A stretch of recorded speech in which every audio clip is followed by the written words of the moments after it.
এটাকে বলা হয় বর্ণীয় স্কেমেটিক হার্ডওয়্যার সলিউশন। এর দ্বারা আমরা কী জানতে পারবো? এর দ্বারা আমরা জানতে পারবো হচ্ছে মোবাইল মাদার বোর্ডে মেইন বোর্ডের মধ্যে, ঠিক আছে, কোন লাইনিংয়ের থেকে কী সমস্যা। এখন তো আমরা সমস্যা কী কী থাকতে পারে? নেটওয়ার্কের সমস্যা। কেউ বলবে যে আমার যা আছে নো নেটওয়ার্ক দেখাচ্ছে, নো সার্ভিস দেখাচ্ছে। কেউ বলবে ইমার্জেন্সি কল আছে, তাই না? কেউ বলবে যে ফোন ডেড, কেউ বলবে যে আছে ফোন বারবার রিস্টার্ট হচ্ছে। এগুলোতে কীভাবে করে আমরা সলিউশন করবো সেটা তো ক্লাসে থাকবেই, কিন্তু আমরা বোর্ডের লাইনিংটা যদি জানতে পারি তাহলে আমরা কী করতে পারবো? যাতে লাইনিং ধরে ধরে আমরা কাজ করতে পারবো। সেটা কিন্তু মুখে মুখে হবে না। আর আমি যদি আমার বোর্ডের মধ্যে তোমাকে একটা এখানের মধ্যে একটা বোর্ড বানাই তাহলে কি হবে? কিছু বুঝবা? কিছু বুঝতে পারবো না। আর প্রতিটা মোবাইল এখানে যে আসে আমাদের কাছে এর মধ্যে থাকে প্রচুর মানে সব ধরনের মোবাইল, যত মোবাইল আছে সব মডেল আছে। সব মডেল তো তোমাদের এখানে দেওয়া যাবে না, কিন্তু আমাদের তো কাজ করতে হবে সব মডেল নিয়ে, তাই না? সেই জন্য হার্ডওয়্যার সলিউশনের সফটওয়্যারের মাধ্যমে আমরা করতে হবে। তার জন্য আমরা কী করবো? সবার প্রথমে এই জায়গাতে ক্লিক করবেন, যেখানে অপশানটাতে ক্লিক করার পর আমাদের অপশন চলে যাবে মোবাইল ফোন সলিউশন। এখানে চলে যাবে। চলে যাওয়ার পরে যে ওর ফোন আসছে, ধরো দোকানে একটা ফোন আসছে, ওর প্রবলেম নেই, ঠিক আছে, ফোনের মধ্যে আমি ওপোতেই একবার যাচ্ছি, চলে নাম A12 চলে গেল। তোমার A12 আমি করে নিলাম। ওর মধ্যে অপশন কী আছে? একটা বিট ম্যাপ, একটা আছে ডায়োড, ঠিক আছে, একটা হার্ডওয়্যার সলিউশন, স্মার্ট বোর্ড, একটা কী আছে আমাদের হচ্ছে ভোল্টেজ। আমাদের কটা অপশন পাওয়া গেলে? 1 2 3 4 5টা অপশন। হ্যাঁ, 5টা অপশানের কী কী কাজ আছে ওটা আমি বলে দিচ্ছি। হ্যাঁ, 5টা অপশানের কাজ হচ্ছে, প্রথমে হচ্ছে বিট ম্যাপ। এটাতে আমরা ইন্টারনালে লাইনিংটা জানতে পারবো, যে কোথায় কী, কোথায় লাইনিংটা গেছে, ঠিক আছে। ডায়োডের মধ্যে আমরা কী জানতে পারবো? আমরা ডায়োডের একটা ভ্যালু হয়, আমরা জিআর ফরওয়ার্ড রিভার্সের মধ্যে ভ্যালু নিয়েছিলাম না, ফরওয়ার্ডের আমরা রিভার্সের ভ্যালু নিচ্ছি থেকে 750 কত ভ্যালু থেকে সেটা জানতে পারবো। এটা চলে গেল। হার্ডওয়্যার সলিউশনের মধ্যে প্রতিটা সেকশন হয় আমাদের, চার্জিং সেকশন, নেটওয়ার্ক সেকশন, ঠিক আছে, অডিও সেকশন, মাইক সেকশন, সিম সেকশন, মেমোরি সেকশন, সব সেকশনের কী করে আমি রিপেয়ার করবো এর থেকে জানা যায়। আমাদেরকে ডাইরেক্ট লাইনিং দিয়ে দেবে, হয়ে গেলে ইজি ব্যাপার। আরেকটা কী আছে আমাদের এখানে? স্মার্ট বোর্ড আছে। স্মার্ট বোর্ডের মাধ্যমে আমরা আইসির যে আছে না, আইসির যে নিচে বলগুলো থাকে ওর আমরা কানেকশানগুলো জানতে পারবো। যখন আমরা আইসির কাজ করবো তখন এটা খুব দরকার হবে। তাছাড়া কিন্তু আমরা আইসি যতই লিবল করে লাগাই কাজ হবে না, এটা দরকার আছে। আর লাস্ট চলে গেলো ভোল্টেজ। ভোল্টেজটা আমরা জানি, ক্লাসে আমরা জানছি কোথায় কতটা ভোল্টেজ যায়, ভোল্টেজের ডিটেলসটা পুরোটাই কিন্তু যাবে, হয়ে গেলো। কারণ অনেক সময় ভোল্টেজ অনেক জায়গায় ড্রপ হয়ে যায়, যাচ্ছে না, তো এখান থেকে ভোল্টেজ দেখে নিয়ে আমরা পাস করতে হবে। এটা একবার আমরা দেখিয়ে দিচ্ছি কিরকম হচ্ছে। সবার প্রথমে আমি একটা নর্মাল একটা বোর্ডটা ওপেন করবো। এখান থেকে যে কোনো একটা আমি বোর্ডটা ওপেন করে নিলাম। এখানে প্রতিটা সেকশন আছে, দেখো প্রতিটা সেকশন করা আছে, ব্যাক ক্যামেরা, হ্যাঁ ঠিক আছে, এই যে ব্যাক ক্যামেরা, চার্জার সেকশন আছে, ঠিক আছে, কম্পোনেন্ট আছে, ফিঙ্গারপ্রিন্ট আছে, প্রতিটা সেকশনকে পার্ট পার্ট করে কিন্তু দেওয়া আছে। হ্যাঁ, এই বোর্ডটা যে আছে এই বোর্ডটার সামনে পিছনে বোর্ডটা আছে, সামনে এটা কিন্তু লাইভ একটা বোর্ড। হ্যাঁ, বোর্ডের মধ্যে কত লাইভ আছে সব জানা আছে। এবার আমি একটু বিট ম্যাপে যাই। বিট ম্যাপে আমি চলে গেলাম, আমাদের বোর্ডটাকে ওপেন করবো বিট ম্যাপের মধ্যে। হয়ে গেল। বিট ম্যাপের মাধ্যমে আমরা কী জানতে পারবো? যেরকম কি আমি দেখলাম, আমরা ডাউট হলে যে এই কম্পোনেন্টটা শর্ট আসছে। হ্যাঁ, আমরা টাচ শর্ট হলে কী করে বোঝা যায় জানো? আর প্রত্যেকে বলুন, শর্ট হলে এদিকে ফিফটি যদি বোথ সাইড পড়াশোনা কোনো কম্পোনেন্ট গিফট দেয় না, মানে এখানে নেগেটিভ পজিটিভ অ্যাড করি। তো এই যে শর্টকে যে জানতে পারতাম যে এই শর্টটা যদি কোথায় কোথায় গেছে লাইনটা, তাহলে কিন্তু আমরা কিন্তু এই ভিডিওটা করতে হয়। তা আমি এখানে মধ্যে ক্লিক করে দেখি জানা যায় কি না, জানা আছে, ঠিক আছে। এবার আমি তার জন্য সেমন সাপোর্ট করবো বিট ম্যাপে। আমি বিট ম্যাপে চলে গেলাম। বিট ম্যাপে গিয়ে আমি এখানে আমাদের এই কম্পোনেন্টটাকে টাচ করলাম। আমি কম্পোনেন্টটাকে আমি দেখে নিতে হবে এটা কোথায় কোথায় গেছে, আমি ইন্টারনালি পুরোটা দেখাচ্ছি।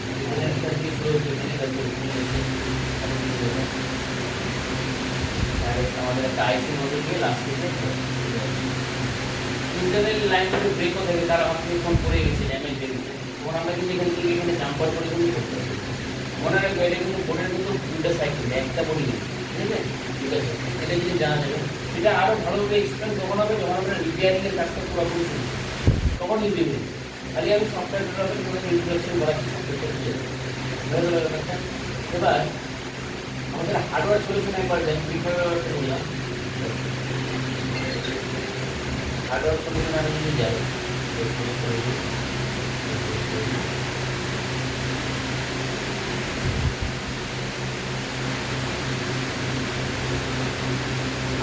সবার প্রথমে যাচ্ছে যে আমাদের সাপোর্টটা,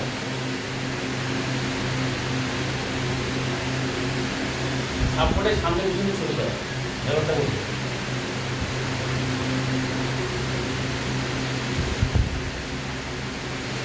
এটা আমাদের চার্জিং পিন। আচ্ছা, যে পজিটিভ লাইনে যে ভোল্টেজ, ভোল্টেজটার নাম কি বলা হয়? ডিভাস বলা হয় না? ডিভাস। এখানে আমাদের 1 2 3 4 5টা পিন, এটা চার্জিং পিন 5টা পিন। এর মধ্যে এখন ভালো করে তুমি দেখো, এটা ডিভাস লেখা আছে রেড কালার করে, এটাতে আমাদের ভোল্টেজ হয়ে যাচ্ছে। যখন আমরা চার্জিং, যখন আমরা চেক করি তখন চার্জ হচ্ছে না, সবার প্রথমে আমরা এই পিনের ভোল্টেজ দেবো আসে, তাই তো? হয়ে গেল ক্লিয়ার। এখানে আমরা একটু ভোল্টেজ না পাই, চার্জিং পিনে চেঞ্জ করি, তাই তো? এবার কখন এটা দরকার পড়বে আমি এটা বলি, এই ভোল্টেজটা কিন্তু আমাদের এই লাইন থেকে এই আমাদের যে আছে কানেক্টর চলে যাবে, এটা কিন্তু সাপোর্ট টু মেইন বোর্ডে কানেক্টর কানেক্টর মানে এইখানে এই কানেক্টরটা, এই কানেক্টরটা আমি বলতে বলছি, হ্যাঁ চলে গেল। আমরা ভোল্টেজটা আবার এখানে একটু চেক করি। এখন ধরে নাও আমি এখানে ভোল্টেজ পাচ্ছি, কিন্তু এখানে ভোল্টেজ পাচ্ছি, দেখছি কেন? একটু বোর্ডের মধ্যে আছে, বোর্ড সাপোর্টে আছে। এই জায়গাটা আমরা কী করতে পারি? এই জায়গাটা আমরা কী করবো? এখানে ভোল্টেজ যদি পাচ্ছি, এখানে পাচ্ছি, জাম্পার করতে হবে। এখান থেকে বললাম তুমি জাম্পার করবে, তাই তো? চার্জিং পিনগুলি ডাইরেক্ট জাম্পার হয়ে গেল। আমরা চার্জিং পিনগুলি জাম্পার করতে হবে। আর যদি আমরা না চাই তাহলে পরে তুমি লাইনটাকে খালি ধরে ধরে যাবো, লাইনটা ধরে ধরে এটা থেকে যখন টাচ হয়েছে না, এই যে কম্পোনেন্টটা আমরা যদি জাম্পারটা এখান থেকে করতে ভোল্টেজটা হলো এখান থেকে ওখানেও যাচ্ছে, হ্যাঁ হ্যাঁ, এখান থেকে ডিরেক্ট করে যাবে, মানে ভায়া হয়ে যাচ্ছে।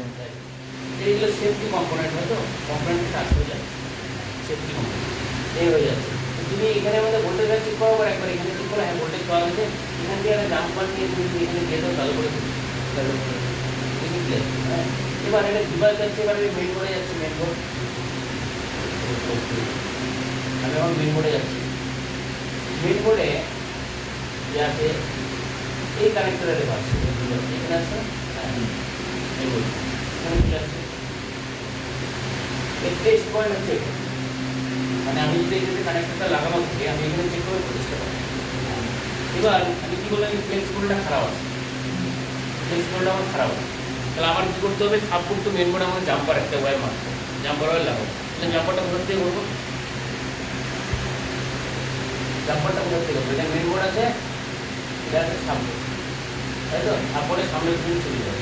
আমি কী দেখলাম? প্লেস কোডটা খারাপ আছে, প্লেস কোডে ভোল্টেজটা ওঠে। আমার ধরনের এখানে ভোল্টেজ আছে, কিন্তু আমি কি দেখলাম? ওপরের মধ্যে ভোল্টেজ পাচ্ছি না। কোথায় পাচ্ছি না? এখানে ভোল্টেজটা পাচ্ছি, তার মানে প্লেস কোড সাপ্লাই দিতে পারছে না। তা আমাকে দিলে জাম্পার করতে, জাম্পারটা কোথা থেকে করবো? জাম্পারটা আমি কোথা থেকে করবো? এটা তো থাকবে, তাই না? আমাদের প্লেস কোড না লাগালেও অনেক কানেকশন নেওয়া হয়, প্রচুর কানেকশন আছে। আমি জাম্পারটা করবো এই লাইনিং সফটওয়্যার দিয়ে, এখানে একটা জাম্পার হওয়ার যেমন, আর মেইন বোর্ডে যখন যাবো, মেইন বোর্ডে টেস্ট করে নিলাম, ওখানে কেবল যেতে তো থাকবেই, তোমাকে দেখা যাবে, হ্যাঁ আমি এখানে ছিলাম। এই জন্য অনেকে দেখবো জাম্পার একটা করে দিয়ে লাইনটা কিন্তু পাস করবে, সেই জন্য কিন্তু আমাদের কম্পোনেন্টের দিকে ডিরেক্ট ওখানে জাম্পার করবো। হ্যাঁ এখানে এখানে কম্পোনেন্ট কিন্তু পাওয়া যায়, কম্পোনেন্ট কোনটা আছে হয়তো চেক করতে হবে না, যদি লাইনিং সফটওয়্যার থেকে লাইনিং সফটওয়্যার যদি কম্পোনেন্ট থেকে জাম্পার নিয়ে ডাইরেক্ট টেস্ট করে আমাদের জাম্প করে বাস হয়ে তো সাপ্লাই হলো। তোমাকে এই কেবলটা মার্কেটে গিয়ে কিনতেও লাগলো না, রাতের সময় আছে, দোকান হয়তো বন্ধ আছে, তুমি কিন্তু ডেলি কাজটা করে দিলা জিরো, মানে তোমার 1 টাকাও লাগলো না, কিন্তু তুমি কিন্তু কাজটা কমপ্লিট করে দিলে।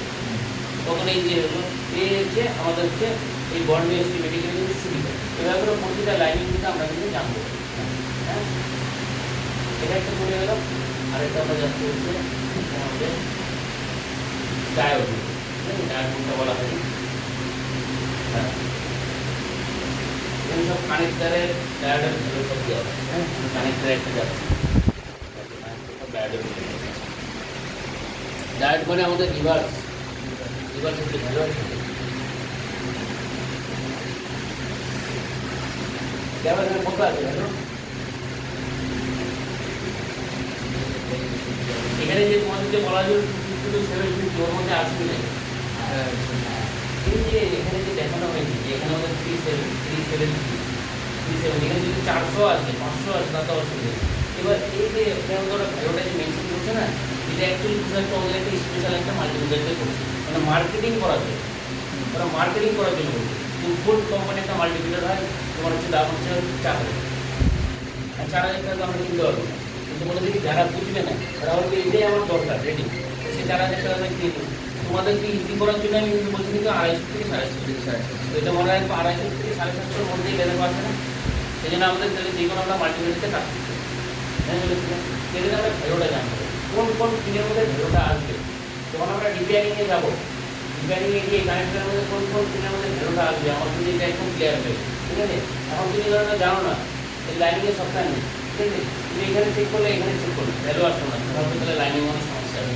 কিন্তু আমাদের যদি সফটওয়্যারটা থাকে আমি জানবো যে আমাদের কোন কোন লাইনিংয়ের মধ্যে ভ্যালুগুলো আসবে, সেটা লিখে দিতে হবে, তাহলে আমার কাজটা কিন্তু ইজি হয়ে যাবে। বড় একটা টেকনিশিয়ান বা কোনো একটা দোকানে যাবা মোবাইল রিপেয়ারিং করতে দিবা, যারা স্ক্রিন রেখে কাজ করে দিয়ে কিছুক্ষণ দাঁড়াবা দেখে সব কিছু করবে, খুলে সবার কথা করে দেখে নেবে কত কী আছে ভ্যালু, ফটোফটো চেক করে করে বুঝে যাবে এই লাইনটা কোথায় গেছে, সেটাও তোমার বিল ম্যাপে ধরে নিবে, ধরে নেবে রিপেয়ার করে মুখে দিবে, এটাই কিন্তু কাজ হয়ে যাবে। আর কিছু না। যারা টেকনিশিয়ান যারা মেন কাজ করে তাহলে সেটা কিন্তু করবে। হ্যাঁ, এবার আমরা চলে আসছি আরেকটা অপশনের মধ্যে, ভোল্টেজ, তাই তো স্মার্ট বোর্ডও আছে, ভোল্টেজের কোথায় সিপিইউ ইনপুট আউটপুট করতে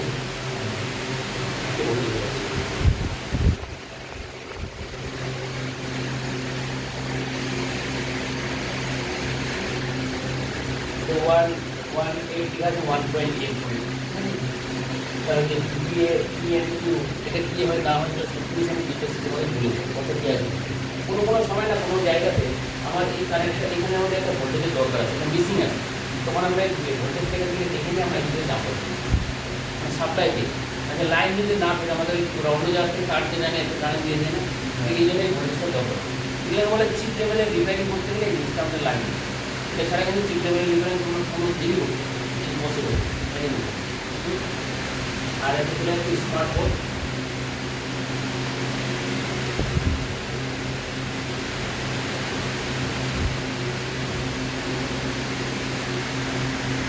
আইসিটি আছে, আইসিটি আর আইসি দেখতে কিরকম হবে মিস্ত্রি কিরকম হবে তোলার পরে আমি যে আইসিটি যে তুলবো ওটা বল আইসি আছে না লেগ আইসি সেটাও আমি কিন্তু জানবো, বুঝলে তো। যেরকম আমি এটা দেখে তুলতে পারলাম এটা বল আইসি, এবার তুমি ধরনের আইসিটা তুলে দেবো, তোলার পরে এখন ভুলে যদি উল্টা সেটা তুলতে কারণ আমি বুঝতে পারছো আমি বসাবো, আমি ভুল বসালে কিন্তু শেষ করে দেবো, তুমি আইসিতে বল বানানো দিই, তখন তুমি এই জায়গাটা যখন দেখবা যে এই যে আরেকটা দেখবো কীভাবে করে বলটা বসানো আছে ওটা দেখে তুমি বসাবো বসা বুঝলো। একটু সুবিধা যেটা বল আইসি আছে সেটা দেখে আমরা তুললাম, এটা একটা লেগ আইসি আছে, এটা লেগ আইসি, এটা যদি কিন্তু বল লেগে যেরকম বল লেগে এটা লেগ আইসি, এটা আমরা জানতে পারি। এটাতে আমরা এই স্মার্ট বোর্ডে কিন্তু আমরা ইন্টারনালি আইসি যে আছে লেআউটগুলো সব কিন্তু ইজিলি আমরা জানতে পারি, কোন আইসির মধ্যে বল আছে, কোন আইসি দেখতে এরকম ইন্টারনেট ভিতর থেকে এরকম দেখতে সব কিছু আমরা জানতে চলে গেল।